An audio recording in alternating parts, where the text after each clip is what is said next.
ہم وہی کہیں گے جو ہمارا دین ہم کو بتاتا ہے. عمل کرو تو تمہارا بھلا ہے، نہیں کوئی عمل کرے تو نقصان ہمارا نہیں ہے. بسم اللہ الرحمن الرحیم.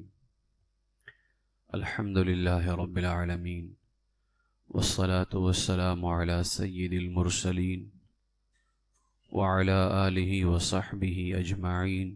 اما بعد فاعوذ باللہ من الشیطان الرجیم. بسم اللہ الرحمن الرحیم.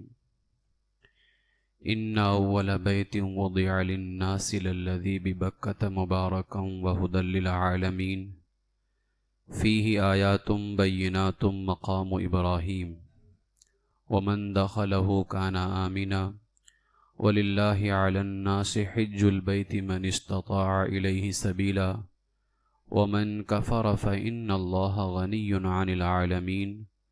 صدق اللہ العظیم وصدق رسولہ النبی الکریم ونحن علی ذلک لمن الشاہدین والشاکرین والحمد للہ رب العالمین. السلام علیکم ورحمۃ اللہ وبرکاتہ. بارگاہ رسالت مآب صلی اللہ علیہ وسلم میں درود و سلام کا نذرانہ پیش کر لیں. اللہم صلی علی سیدنا و مولانا محمد معدن الجود والکرم وآلہ الکرام وابنہ الکریم وبارک وسلم صلاۃ و سلاما علیک یا رسول اللہ صلی اللہ تعالی علیہ وسلم. اس کے طفیل حج بھی خدا نے کرا دیے، اس کے طفیل حج بھی خدا نے کرا دیے، اصل مراد حاضری اس پاک در کی ہے. اسلام کے 5 بنیادی ارکان ہیں، جن میں سے حج بیت اللہ یعنی اللہ کے گھر کا حج کرنا ایک اہم رکن ہے، اور خانہ کعبہ کا حج فرض قطعی ہے. اس کے فرض ہونے کا انکار کرنے والا کافر ہے. جس طرح نماز، روزہ، زکوٰۃ فرض قطعی ہیں اور ان کا انکار کرنے والا کافر ہے، اسی طرح حج کے فرض ہونے کا انکار کرنے والا بھی کافر ہے. اسلام میں عبادتوں کے جو احکام ہیں ان میں بڑی حکمتیں موجود ہیں.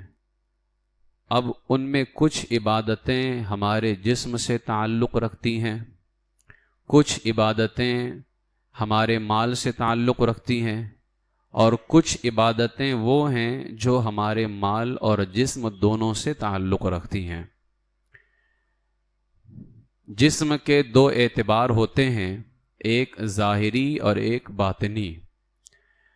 نماز کا تعلق جسم کے ظاہری اعتبار سے ہے، جس میں ہاتھ اٹھانا، کھڑا ہونا، جھکنا، بیٹھنا سب جسم کے مختلف اعضاء کی حرکات سے ظاہر ہوتے ہیں، جبکہ روزے کا تعلق جسم کے باطن سے ہے، جس میں ہمارے ہاتھ پیر وغیرہ کی حرکات کا کوئی دخل نہیں ہوتا. چاہے ہم چلیں پھریں، جاگیں، سوئیں، غسل کریں یا استنجا، ہماری ان حرکتوں کا ہمارے روزے پر کوئی اثر نہیں پڑتا ہے، جب تک کہ کوئی ہم ایسا کام نہ کریں جو ہمارے روزے کو فاسد کرنے والا ہو، کیونکہ روزے کا تعلق باطن سے ہوتا ہے اور نماز کا تعلق ظاہر سے ہے. عموماً ظاہری جسم سے روزے کا پتہ نہیں چلتا ہے. اگر کوئی بندہ روزہ رکھے ہو تو ہاتھ پاؤں سے تو پتہ نہیں چلے گا، لیکن نماز کا پتہ ہاتھ پاؤں سے چلتا ہے، اس کے اٹھنے بیٹھنے سے پتہ چلتا ہے، روزے کا پتہ نہیں چلتا ہے.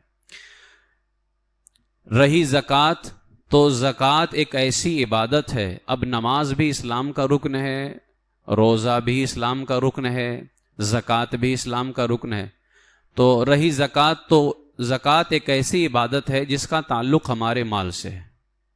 تو اب نماز اور روزے کا تعلق تو ہمارے جسم سے تھا، لیکن نماز کا تعلق جسم کے ظاہر سے تھا، روزے کا تعلق جسم کے باطن سے تھا.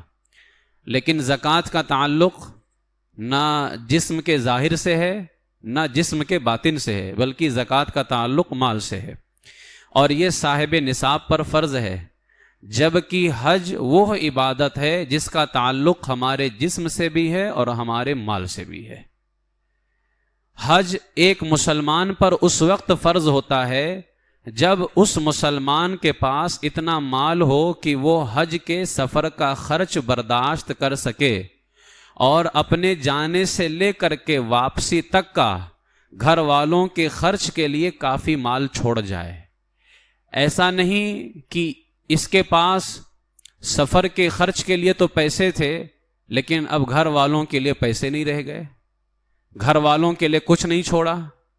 تو ضروری یہ ہے کہ اس کے پاس میں سفر کے خرچ کے بھی پیسے ہوں اور جانے سے لے کر کے واپس آنے تک گھر والوں کے خرچ کے لیے بھی کافی مال چھوڑ جائے۔ اگر اتنا مال نہیں ہے تو حج فرض نہیں ہے، ٹھیک ہے؟ اگر کسی کے پاس اتنا مال نہیں تو حج فرض نہیں۔ اسی طرح حج کا تعلق جسم سے بھی ہے، یہ تو مال سے ہوا، اسی طرح حج کا تعلق جسم سے بھی ہے۔ جیسے مال نہ ہو تو حج فرض نہیں، یعنی جانے کی طاقت نہیں رکھتا ہے وہاں پر تو حج فرض نہیں، یا جانے بھر کا تو پیسہ ہے لیکن گھر والوں کے لیے پیسے نہیں چھوڑ کے جا سکتا ہے تو بھی حج فرض نہیں، تو اس کا تعلق تو مال سے ہوا۔ حج کا تعلق جسم سے بھی ہے، جیسے احرام باندھنا، خانہ کعبہ کا طواف کرنا، سعی کرنا، وقوف کرنا۔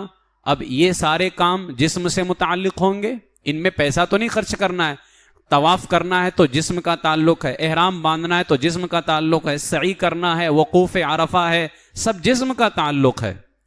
تو وہ مسلمان جو جسمانی طور پر ایسا معذور ہو کہ وہ ان ارکان کی ادائیگی پر قدرت نہیں رکھتا ہے، وقوف عرفہ نہیں کر سکتا ہے، خانہ کعبہ کا طواف کرنے کی اس کی حالت نہیں ہے، جسمانی اعتبار سے کوئی عذر ہے، کوئی پریشانی ہے، تو بھی اس پر حج فرض نہیں ہوگا۔ جیسے نابینا، اپاہج، فالج زدہ۔ تو اس سے یہ بات سمجھ میں آ رہی ہے کہ اسلام کے ارکان میں واحد حج ایک ایسی عبادت ہے جس کا تعلق ہمارے مال سے بھی ہے اور ہمارے جسم سے بھی ہے۔ حج اسلام کا ایک ایسا رکن ہے جو صاحب استطاعت یعنی مالک نصاب مسلمان پر زندگی میں صرف ایک مرتبہ فرض ہے۔ نماز دن میں 5 وقت فرض ہے، روزہ سال میں 1 مرتبہ 1 مہینہ فرض ہے ہر سال، زکوٰۃ بھی ہر سال مالک نصاب ہو تو 1 مرتبہ فرض ہے، لیکن حج زندگی میں صرف 1 مرتبہ فرض ہے۔ مسلم شریف کی روایت ہے، سیدنا ابو ہریرہ رضی اللہ تعالیٰ عنہ فرماتے ہیں کہ رسول اکرم صلی اللہ علیہ وسلم نے خطبہ دیا اور فرمایا، اے لوگو، تم پر حج فرض کیا گیا لہٰذا حج کرو۔ ایک صحابی رسول نے عرض کیا، یا رسول اللہ صلی اللہ تعالیٰ علیہ وسلم، کیا ہر سال حج فرض ہے؟ آپ نے سکوت فرمایا، حضور علیہ السلام خاموش رہے۔ اس صحابی نے دوسری مرتبہ یہی سوال دہرایا، پھر رسول اکرم صلی اللہ علیہ وسلم نے خاموشی اختیار فرمائی۔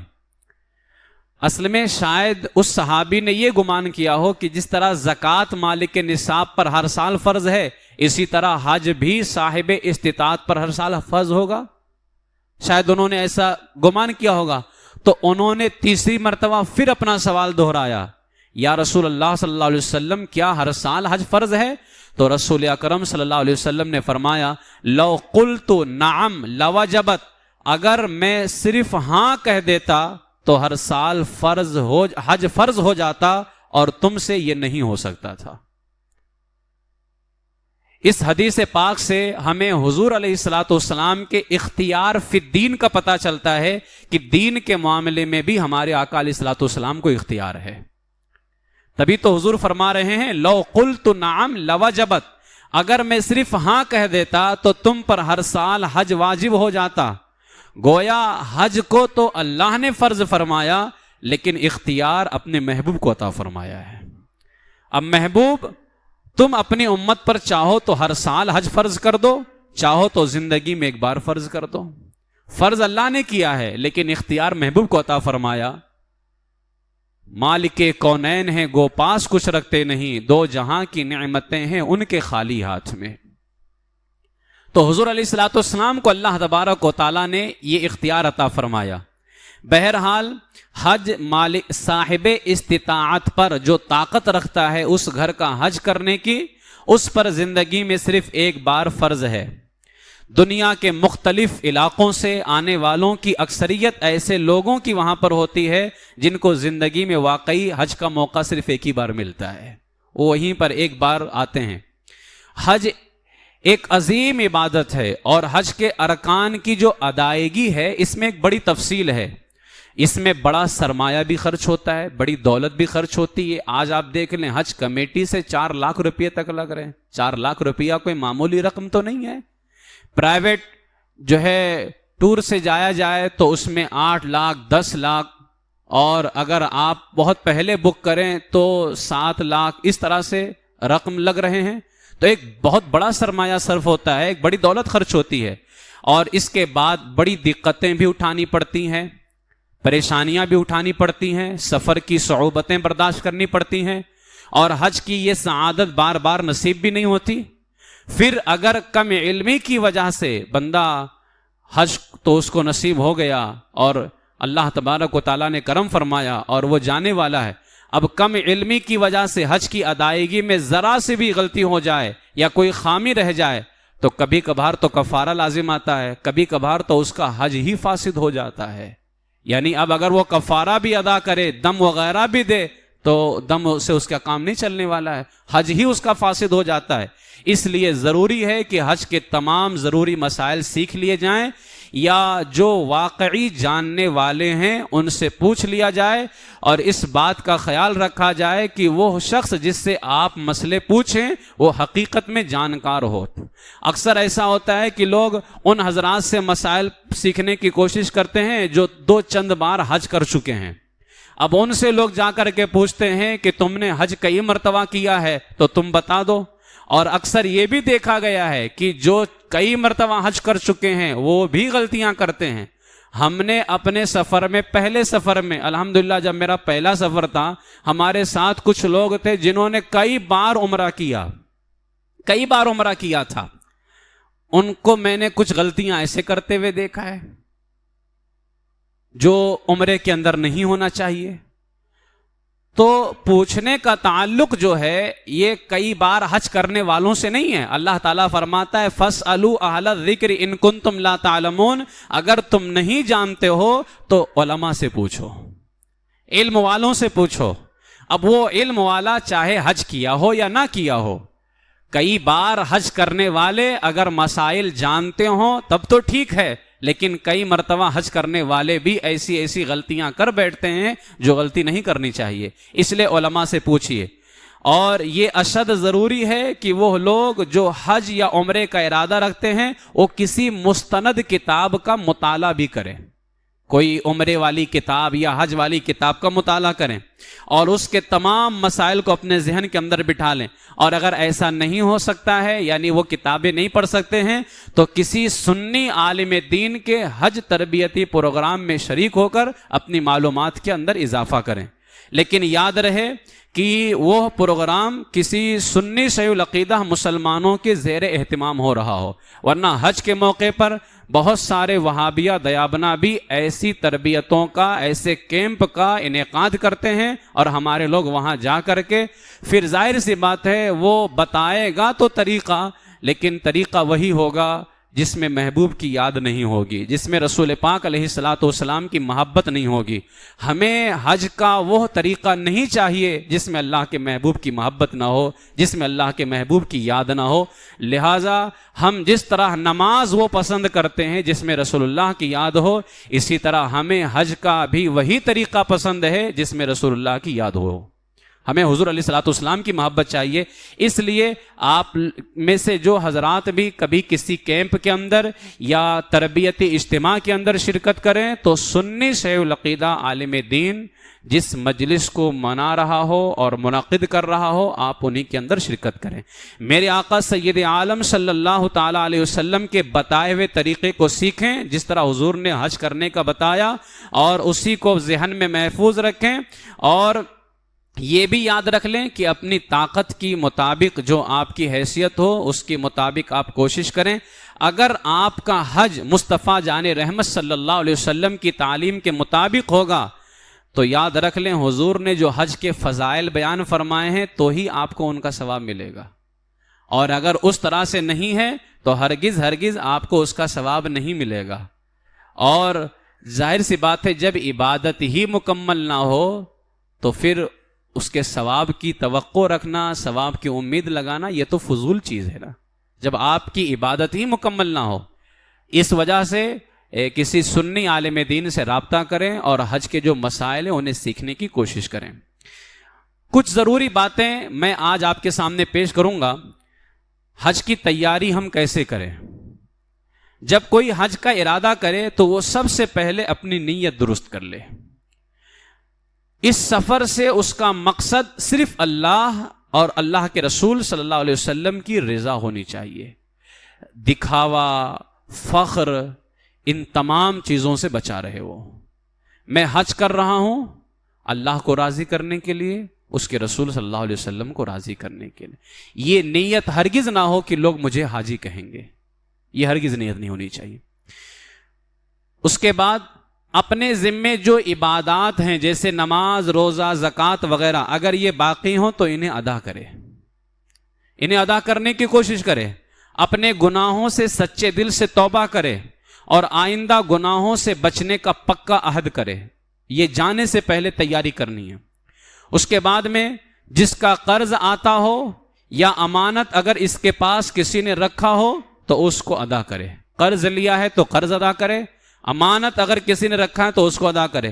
جن کے ناحق مال لیے ہوں انہیں واپس کرے، یا اگر واپس کرنے کی طاقت نہیں ہے تو معاف کرائے. لیکن جس کا مال ناحق لیا ہے وہ انہیں واپس کرے. اگر پتہ نہیں چلتا ہے کہ میرے پاس کس کا مال آ گیا ہے تو اتنا مال فقیروں کو دے دے. جس کا قرض آتا ہے اس وقت اگر نہ دے سکے تو اس سے بھی اجازت لے، اس سے اجازت لے. کیا اجازت دیتے ہو کہ میں حج پر چلا جاؤں؟ اس لیے کہ اس کا مال ادا کرنا تمہارے اوپر فرض ہے. آج کتنے حضرات ایسے ہیں جو اپنے یہاں کام کرنے والوں کے پیسے روک کر کے رکھتے ہیں اور وہ سیٹھ حضرات حج پہ حج کر رہے ہوتے ہیں. انہیں سوچنا چاہیے. تمہیں جانے سے پہلے حقداروں کو حق دینا ہوگا. اگر دینے کی طاقت نہیں رکھتے ہو تو ان سے اجازت لو کہ میں چلا جاؤں، واپس آنے کے بعد میں انشاءاللہ میں تمہارا حق دے دوں گا. یہ ان سے اجازت دو. اور یہ بھی ہے کہ اکثر یہ ہوتا ہے کہ وہ لوگ جن کے ذمے قرض وغیرہ ہوتا ہے وہ یہ سوچتے ہیں کہ ان کا حج ہو ہی نہیں سکتا. یہ غلط ہے. وہ اپنے قرض خاص سے اجازت لے کر کے حج ادا کرے. ان کا حج ہو جائے گا لیکن وہ گنہگار ہوں گے. تو اس بنیاد پر جس کا بھی قرض لیا ہے ان سے اجازت لے لے. اور اس کے بعد میں اپنے عزیزوں اور دوستوں سے مل کر کے اپنی غلطیوں کو معاف کروائے. جیسے کسی کو مارا تھا، کسی کا دل دکھایا تھا تو اس سے معافی طلب کرے. اور اب اس پر لازم ہے کہ دل سے معاف کر دے. یعنی اگر معافی مانگ رہا ہے تو ایسا نہیں کہ یہ کہے میں معاف نہیں کرتا. اب وہ اللہ کا مہمان بننے والا ہے، اسے معاف کر دو تاکہ اللہ تمہیں بھی اپنا مہمان بنا لے. اللہ کے مہمانوں کو آپ معاف کیجئے. اب ایسا اکثر ہوتا ہے لوگ اپنے گھریلو معاملات کو لے کر کے اس کو معاف نہیں کرتے. آج اگر وہ اللہ کا مہمان بننے والا ہے، تم سے معافی مانگ رہا ہے تو تم پر لازم ہے کہ اس کو معاف کر دو. حدیث پاک میرے آقا علیہ السلام نے فرمایا جس کے پاس اس کا مسلمان بھائی معذرت لائے، معافی مانگنے آئے، اس پر واجب ہے کہ وہ قبول کر لے، ورنہ حوض کوثر پر آنا نصیب نہیں ہوگا. اسے لازم ہے کہ وہ معاف کر دے، ورنہ وہ میرے حوض کوثر پر آ نہیں سکتا ہے.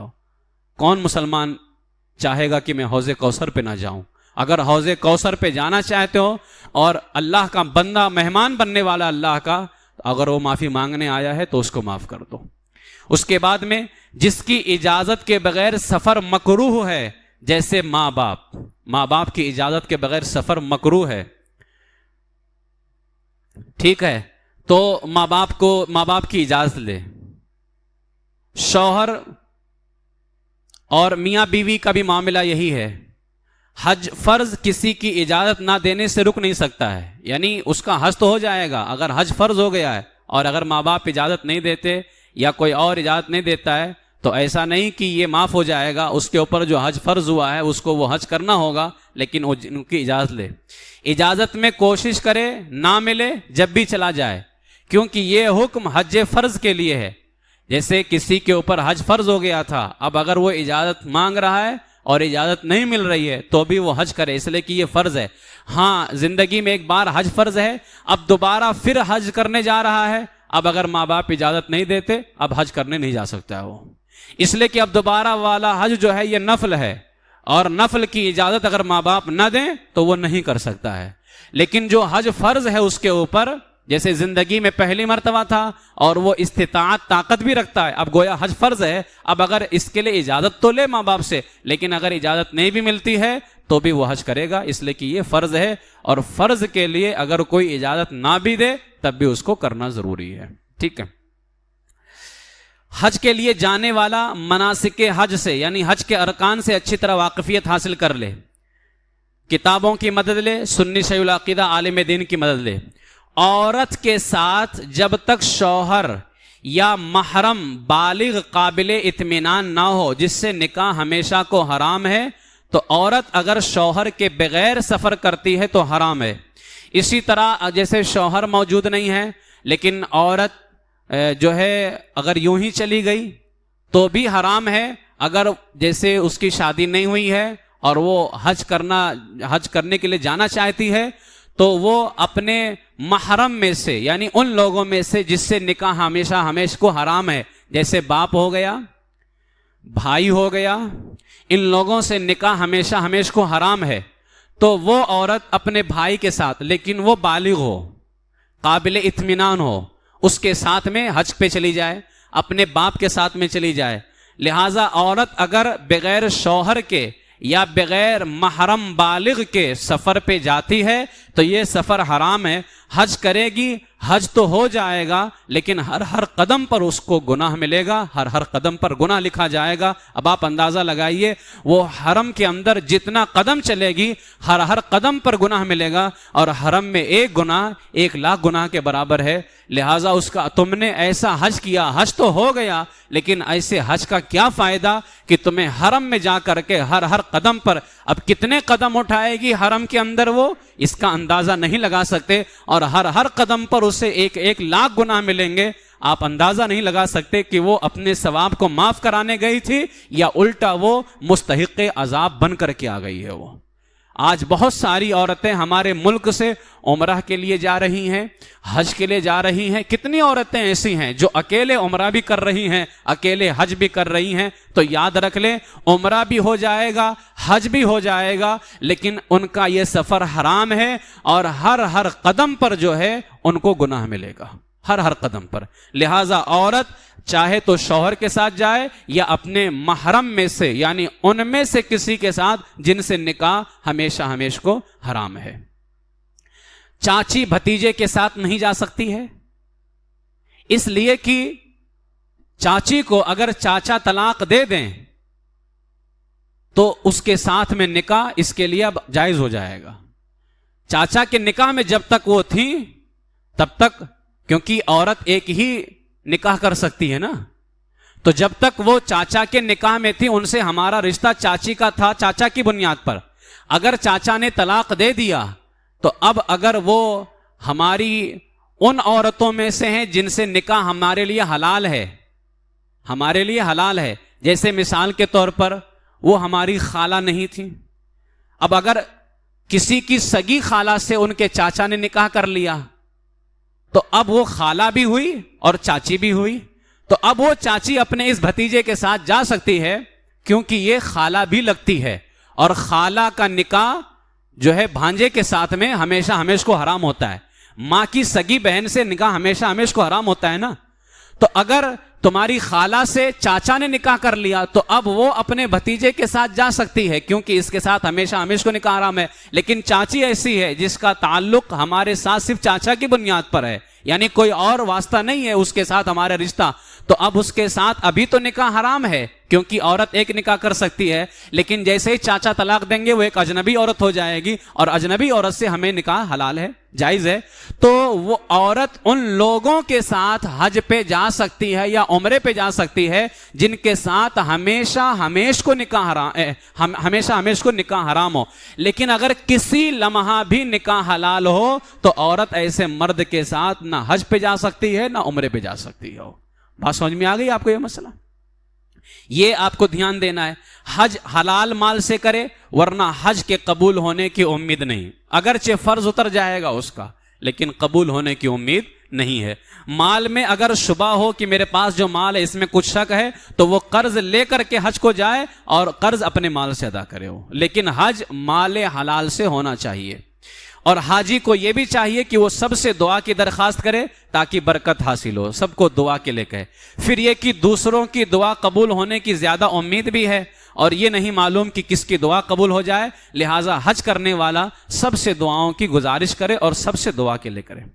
جب کوئی حج یا عمرہ کا ارادہ کرے تو اس کو یہ بھی چاہیے کہ وہ اپنے ساتھ مناسب اور سفر کے ضروریات جو ہیں یعنی سفر کے سامان ہیں ان کو اپنے ساتھ لے لے. جیسے مثال کے طور پر ایک قلم اور پیڈ بھی لے لے, کبھی کچھ لکھنے کی ضرورت پیش آ گئی تو وہاں لکھ سکے, کوئی دعا لکھنا ہو تو وہ لکھ لے, اس کے اوپر قلم اور پیڈ لے لے. اسی طرح سے ایک ڈائری لے لے, چھوٹی اپنے ساتھ میں ڈائری رکھے.